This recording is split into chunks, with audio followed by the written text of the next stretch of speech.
તો સુરતના પૂર્વ ધારાસભ્ય અરવિંદ રાણાએ મુખ્યમંત્રીને પત્ર લખ્યો છે। આરટીઆઈ કરી બ્લેકલિસ્ટ કરનાર કથિત પત્રકારોના એક્રેડિટેશન કાર્ડ જપ્ત કરવાની અપીલ કરવામાં આવી છે।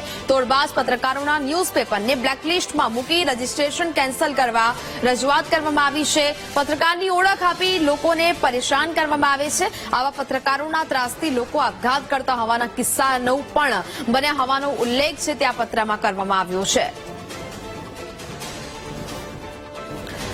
તો સુરતના પૂર્વ ધારાસભ્ય અરવિંદ રાણાએ મુખ્યમંત્રીને હવે પત્ર લખ્યો છે। આરટીઆઈ કરી બ્લેકલિસ્ટ કરનાર કથિત પત્રકારોને લઈને આ મુખ્યમંત્રીને પત્ર લખવામાં આવ્યો છે। તે લોકોના એક્રેડિટેશન કાર્ડ જપ્ત કરવા માટે મુખ્યમંત્રીને પત્રમાં અપીલ કરી છે।